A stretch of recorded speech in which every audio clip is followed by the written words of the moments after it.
Hi guys, welcome back to Battle with Ola. My name is Mujola Olua, and in this episode we want to talk about tracing the root of title, what a root of title is and how it can be traced in Nigeria, and its importance in the grand scheme of property transactions and land ownership, property ownership in general. Don't forget to subscribe to the channel, and by all means please like this video when you've seen it and share it as well. Let's talk about a root of title. A root of title, from the name root title, is the roots. Apologies for using the same language. I'm going to try to be as practical and less academic as possible because there are so many academic angles to tracing root of title or what a root of title is. If you're a law student, please read what is in your textbooks and follow whatever your lecturers say. But in practical terms, a root of title is basically the document that traces the land to the very root, that is to the closest or the farthest or the earliest origins of ownership of the land. So for instance, Mr. A wants to buy land from Mr. B. Mr. B is the seller, Mr. A is the purchaser. Mr. B, who is the purchaser, as no, Mr. A, now let's say Mr. A is the purchaser, Mr. B is the seller. Mr. A, who is the purchaser, has a duty before paying for the land, before completing the transaction, before buying that land, to verify its root of title. That is, he has to trace the land to its earliest owners or ownership. So he asks Mr. B some questions, makes findings, and goes about an entire process to be sure that Mr. B actually has the title that he wants to confer on him in exchange for value, in consideration for value. The Latin maxim that you should be familiar with if you've been watching this channel over the 5 years that we've been coming to talk about law, or if you've been following the Latin for Lawyers series, you would know that nemo dat quod non habet is a very important maxim in property transactions. It means you can't give what you don't have. So if you do not have ownership of property, you cannot confer. If you do not have ownership of property, you cannot transfer it legally or lawfully to or validly to another person. So now Mr. A begins to make inquiries, begins to demand for documents, begins to ask a lot of questions to ascertain, Mr. B, how did you come about this land in the first instance? Now, if he says that, oh, I bought it from Mr. C, then how did Mr. C come about it? He bought it from Mr. D. How did Mr. D come about it? Mr. D got it by a gift, a deed of gift. That is, Mr. D was given. Maybe he did something. Maybe Mr. D was a popular musician back in the day, and he did something, or he sang, he performed fantastically for a popular person or a rich person, and then they gave him the land in recognition of his meritorious service, and they executed a deed of gift. Now Mr. D produced that deed of gift and sold by virtue of that deed to Mr. C. Mr. C then sold to Mr. B. Mr. B is now trying to sell to you. At the point of getting that deed of gift, at the point of discovering that Mr. D sold by a deed of gift is a valid root of title. So if you are Mr. A who is trying to purchase, you can rest assured that you're purchasing a valid title, if that is how it has come. And you'd recall that I've done a video, about 2 videos on recitals on this channel. The recital part of your land agreement is where all these things are distilled. Very important. And I have noticed or observed that not everyone pays attention to this portion. They just maybe trace it by maybe, okay, Mr. B and C, or even just Mr. B. And you're wondering how. That is not how land is traced. And it's important for you to trace that land to the last or the farthest valid owner, because of the future. So if there's any adverse claim, if there's any litigation in the future, you know where to start, and you have your proof and your claim. Very important. So what have we been able to explain? A root of title is a document that is self-sufficient in establishing land ownership. So if anyone presents that document and says, if you say Mr. B, for instance, what's the proof that you're the owner of this land? And he presents that document. When you look at that document, it proves that indeed Mr. B is the rightful owner. He has a legal interest, an equitable interest also. He has the entire interest to be able to transfer. He has the legal ownership of the land, and he can transfer it validly. So that is a root of title. Some documents are valid as root of title, some are not. And if you recall when we talked about Idudu and Okumagba, please watch that decided case. We talked about it on the channel about a year ago. Yes, Idudu and Okumagba. If you recall that case, in that case we talked about how to prove land ownership. You know, land title document is the way by which you prove land ownership, and the document that is referred to as a root of title is the one that when presented shuts up everyone, answers all questions. What are some examples? There are bad roots of title, there are good roots of title, so you should be careful when you're buying. For instance, a receipt. When you buy land and they give you receipts, it's a bad root of title. It cannot prove ownership. It just proves that you had a transaction, a contractual transaction with whoever gave you the receipt. And so, well, you will be able to claim for your money, the money you paid, but it doesn't prove that you are a valid landowner, especially regarding the land that was paid for. So, there's an estate that was in the news in Nigeria a couple of months ago, and they were accused of selling receipts to their patrons or customers. So a receipt of sale is not a valid root of title. Let's look at some examples. Back in the day, even in England, root of titles or roots of title had to be at least 15 years old. That is, it must be established that when you trace the ownership of the land, at least it must have been vested or owned by the person that wants to sell it, that is presenting that document for at least 15 years. So 15 years, very important, because now it shows that for 15 years they've held this land. There's been no adverse claim, no adverse possession. No one has come to say that, no, it's not theirs, it's mine. That's a bit, 15 years can be is explained as long possession to an extent. And, it just means that if they've held this for 15 years, I mean, they should be the owner. And back in the day too, it was basically customary land ownership. Generally in Nigeria, even in present day, the two means of land ownership is via a family or via the state. So if it's the state, it's governed by the Land Use Act. If it's family land, we've talked about family land on this channel and how it is governed. Family land usually has a lot of problems in Nigeria, because especially when there are greedy family members who do not cooperate with the rest of the family, and if the sale or the transfer has not been done properly, that the valid means of selling family land is by the execution or the agreement or a sale that is consented to by the principal members of the family and the family head. If the principal members do it without the family head, problem. If the family head does it without the principal members, problem. So most times we see situations where the family head goes ahead to sell land, and then some members of the family come up and say, no, we're not there, we're not part of that sale, we did not consent to it, that land has not left our family. Or maybe family members, principal members of the family go ahead and sell land, and then the family head says, no, I wasn't part of the sale. So that. But when it comes to sale through the state, that the Land Use Act of 1978 vests all land in the federal government, in the states, to be held, by the state governor on behalf of all the citizens. So the state has to issue, they would usually issue a certificate of occupancy to the family. So if it is a state issued certificate of occupancy, it could be a good root of title. But if it is not, it may be questionable, it may not be a valid root of title. But let me just run through the good roots of title, the bad roots of title. A deed of gift, like I have said or mentioned, is a valid root of title. The deed of gift, because it is a document that shows that, oh, I own land, I want to give you my land. Now I've executed this document. There's a video on the deed of gifts.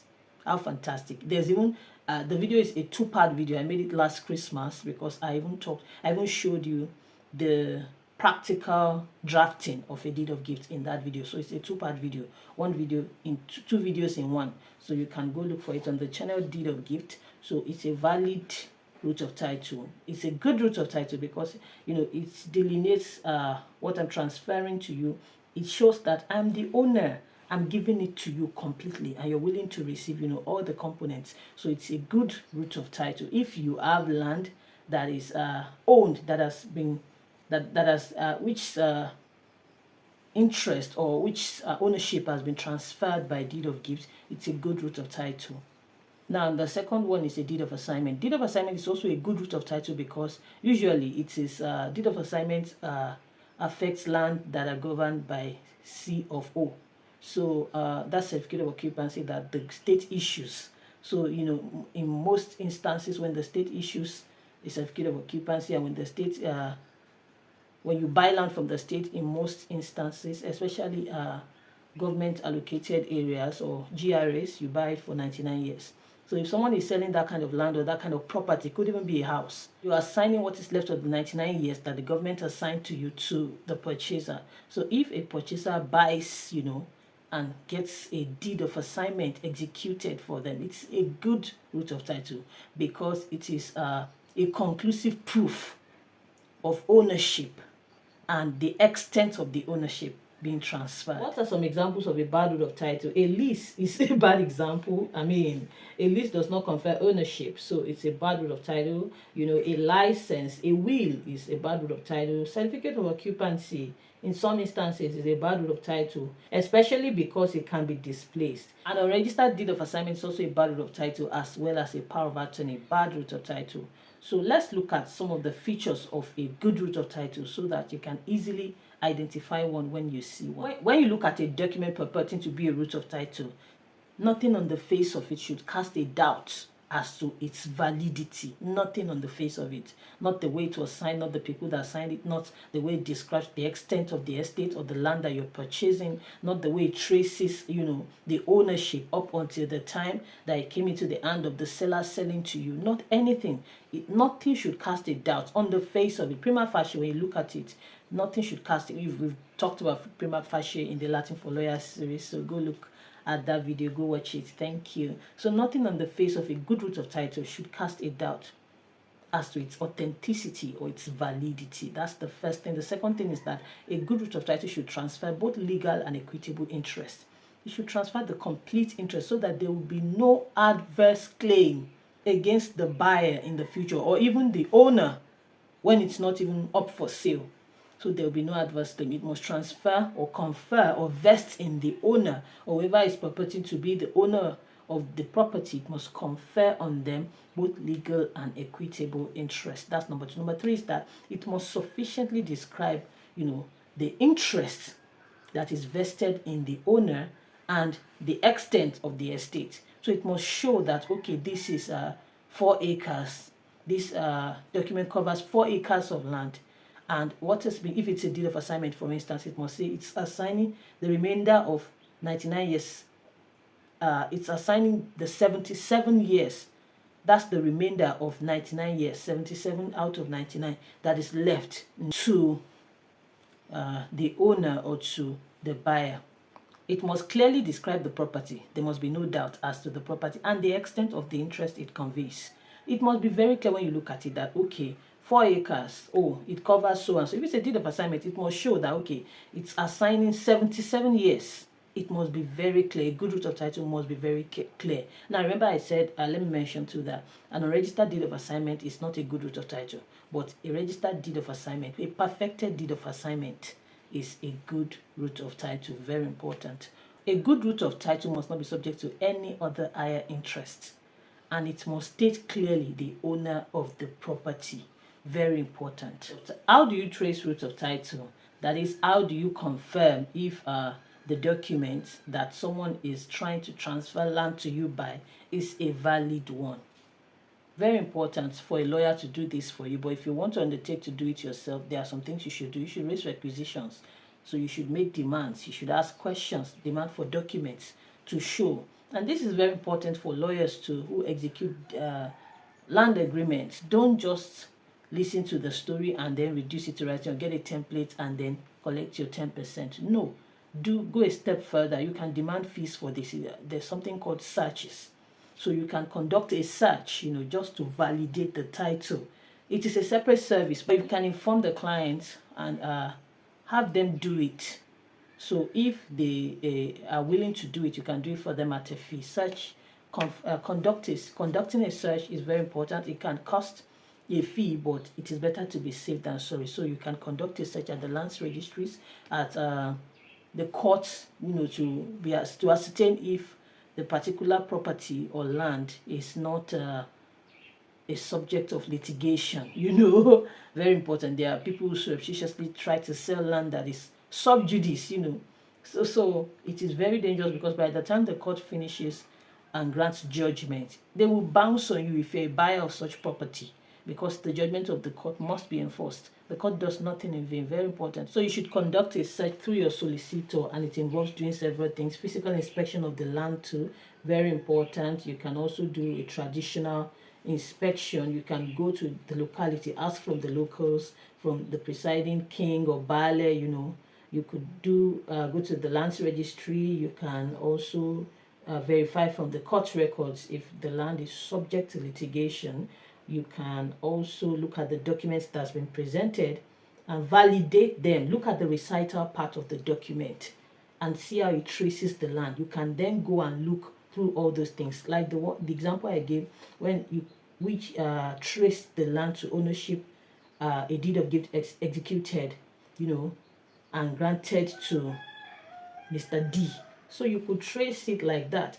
If Mr. B says he's the owner and the reciter says that he bought from Mr. C, you can contact Mr. C or you could even ask Mr. B to contact him on your behalf, so you can have a meeting and confirm, or furnish you with their details so you can go confirm. Then through Mr. C, you can confirm, or you can link to Mr. D. You can keep tracing it until you get to a point where you are sure, certain, as a buyer or as a lawyer, that at this point, there will be no adverse claim, and we are safe, we are home and dry. That is how to trace a route of title.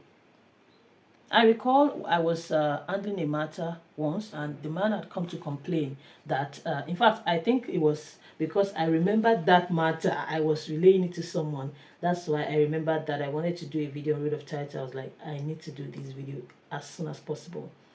So that year, the man came and complained that he had bought a land from a certain woman, and now a certain family, royal family from another town, had come up to say that the land is family land. They now add a new baale or a new olurebi or something of the sort, and he is inviting everyone to come and revalidate their land. That is an illegal practice, but it is something that often happens in the southwest. So usually when a family gets a new olurebi or baale, or even a locality gets a new baale, he can decide that the easiest way for him to make money is to now lay claims to all the lands that have been sold by the previous baale or olurebi, and then demand that everyone that has purchased should come and revalidate. So they would come. Some attempt to sell them the land afresh at the going market rate. But some might say that then you show up for negotiations, and then if you can negotiate, they might say that, oh, just pay this certain sum, to revalidate the land, and then they will probably issue you another receipt from the same family, even if you bought it from their family before. So it's a very obnoxious practice, and we're hoping that by the instrumentality of the law, it will be stemmed. But this is what happened in that case, and when they called the man, because he had bought the land validly from an individual, he cursed them out on the phone. He really cursed them out on the phone. And so they now took a step to now say that we don't even want you to come and revalidate again. We are no longer selling that land to you. Our family has taken over all the land in that vicinity. Everyone that has not come to revalidate has lost the land. And because you cursed us out, you have also lost your land. So that's what happened in the case. And then he brought the woman who had sold to him. So when they narrated their experience, I asked this woman. The woman did not even have any connection with the family. She told me that she had bought it from a certain lady herself. The lady had been in distress and needed to sell her land to raise capital for business. She was selling drinks at a certain location in town. So I now asked that the lady be invited. So I invited the lady and rescheduled. When they came, another time they brought the lady. When the lady narrated her story, she had bought the land several years ago when she was still a young lady, when she was still a sissy. That's when she was still a sissy, at that time. But when she was a younger sissy, that's when, she had some money. So she bought the land from a certain guy that she knew in a locality where she was living at the time. The guy also sold lands to several people. So, and the guy actually executed a land agreement with her, which she brought, which the woman used to sell the land, which she used to sell the land to the woman, which the woman now used to sell the land to this complainant. So when she narrated the story to us, I then had to invite the guy. You see, we have gone to 4 persons now. We tried to bring the guy. He was evading. He was evasive, very evasive, and he would promise to come. He wouldn't show up. Then they would say they would go to his house. They would find out that, oh, they say that, oh, he's not at home, he's sick or something of the sort. Excuses upon excuses. But eventually, I got tired, and then I now asked the complainant to please let me speak. I demanded for the contact of the family, the royal family that owned the land. Let me speak to them. So I got the contact. I spoke to a representative of the family who sounded very civil. And then he told me, he was one that narrated the revalidation story to me. That is the Olurebi that said everybody should come and revalidate. It's not this man alone. Everybody that own land in that area. Because they are mapping out their own lands and they are delineating it. So that because he had cussed them out on the phone, they have nothing to do with him again. They don't want to have anything to do with him. Then the man now busts our bubble by telling us that the family does not know the guy that initially sold the land to the lady that sold to the woman that sold to the complainant, that he has no links to them whatsoever. So it was just an interloper who just saw land in the vicinity, went in and started selling to several persons. So when the day of reckoning came and the family was ready to take over their land, then all these things began to come out. So you see how we've traced the title of the land. We trace and trace. And this is how I often handle most land disputes that I handle. That's how. So if you say you have bought the land, I want to know who sold it to you. Then I'm inviting the person to tell me who sold it to them, how they came about it. So when you keep tracing like that, you would arrive at a valid title at some point. That is how to trace root of title. If you have any other contributions or additions or questions about this, please leave them in the comment section. And so when we had got to this gridlock, finding out that, the root was invalid, Lord Dennis said you can't put something on nothing. Then we now had to come to option B. So I said the option B now, since this guy is evasive, we can't even get him to come to show for a meeting. And I actually spoke to him about once or twice. He promised heaven and earth, oh, he will do this, he will do that. And now the family has said that they don't even know him. So he's just an interloper. So I turned to the person that sold to the complainant and said, so what are you going to do now? This man, you need to refund him. When you refund him, then you go get your refund from the lady. Then the lady will now go get her own refund from the guy who sold without a valid title. So that's how we resolved it. The woman said she didn't have any money, but the man insisted that he wanted his money, because he was even saying that he wanted his money with interest, because he had bought the land a few years ago, and then he had even cleared the land. He had spent money, brought machinery to clear the land, and so he had kept the land as an investment, sort of. Maybe when he retires, then he'll do something about it. And now this had happened. So he wanted his money with interest, but the woman could not afford anything at the time. So we were able to reach an agreement for payment in repayment or refund in installments. So that's that. So tracing root of title can be very interesting, and it can bring up a lot of skeletons. That's why it's important for you to do it at the point of purchase, not at the point of dispute. It's very important. If you find land, even if a company is saying they are the ones selling the land, you need to ask questions. Maybe the land is ancestral land. What document have you executed with the ancestors? That is with the maybe family land, for that. That's what I mean. The family, did they execute any document with the company to show to the family? What document did they execute with the company to transfer the land? You can even make your own inquiries. Go to the said family, go to that locality, ask questions. Ask questions around. Oh, are you selling land to this company? Is this this portion, is it part of their land? And I believe there are people who do this professionally that you can employ to do it for you, to conduct these searches for you. Very important.